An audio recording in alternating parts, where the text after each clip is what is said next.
Israel is one of the most racist countries in the world. While you'll never hear anyone in the mainstream media say this, this is actually one of the most important things you need to understand if you want to know what's happening right now.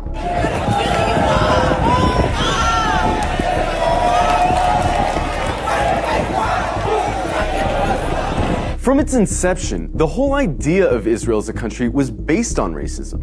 Israel was conceived as a Jewish state, and while there's nothing wrong in principle with Jews having a homeland, the problem is that they insisted that that homeland had to be in Palestine, which already belonged to someone, the Palestinians. The slogan of Israel's founders was a land for a people without a land. But deep down, they all knew that the only way to have a Jewish majority in Palestine, an Arab country, was to expel the Arabs. One of the founders of Israel, Yosef Weitz, wrote, "There's no room in the country for both peoples. There's no way but to transfer the Arabs from here to neighboring countries." Israel was quite literally founded by expelling and massacring hundreds of thousands of Arabs in a years-long process called the Nakba.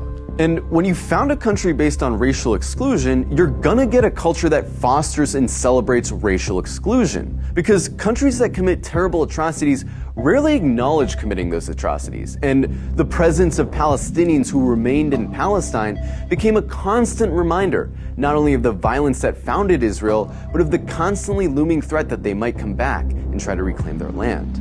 Every day you can find videos coming out of Israel showing Israelis calling for all Arabs to die,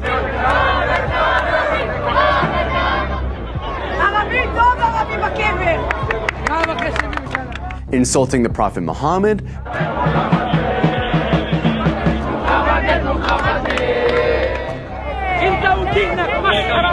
desecrating mosques, spitting on Christians, mocking and celebrating the murder of Palestinians, committing violent hate crimes against Palestinians, watching Gaza get carpet bombed from a cliffside for entertainment. But don't just go off these anecdotes.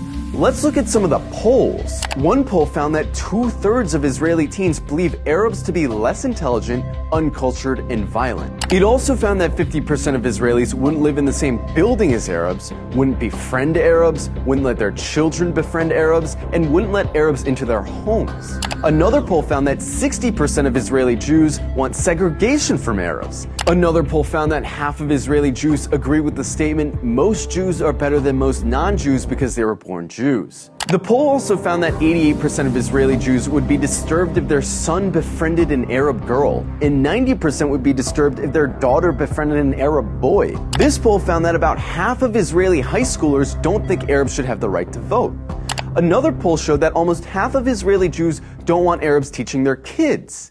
Not only are these views widely held in Israeli society, they're also represented in government, which codifies these sentiments into law. For example, Israel has a law that says if an Israeli marries a Palestinian, or someone from several other regional Arab states, that person isn't allowed to move in with said Israeli.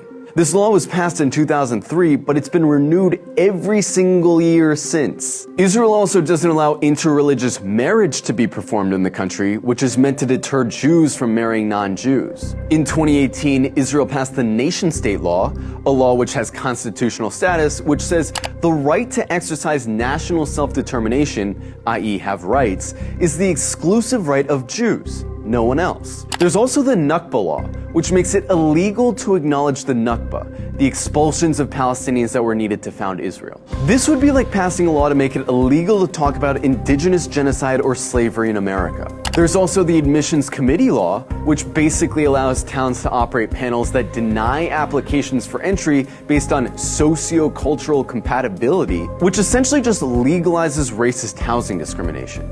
In Israel, advocating genocide of Palestinians doesn't hurt your chances of holding a high position in government.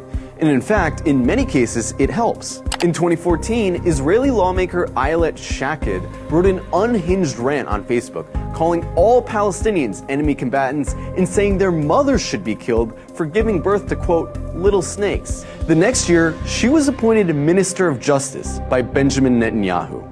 Itamar Ben-Gvir, a lifelong admirer of Meir Kahane, an Arab exterminationist, a man who praised a Jewish settler who killed a Palestinian for throwing a rock at him, a man who was famously acquitted after being criminally charged for chanting death to Arabs, is Israel's current Minister of National Security. He's not some fringe figure either. He's one of the most popular politicians in Israel right now. In the last few days, Israel's been working hard to cast itself as the victim of hatred, the victim of terrorism, the victim of anti-Semitism, that they have no choice but to lay siege to Gaza. But underneath this carefully concocted victim complex is a racist, Jewish supremacist state that's been trying to finish the job that the Nakba started for decades. And really, this shouldn't come as a surprise to anyone. After all, they're literally cutting off water and electricity to a city of 2 million people right now.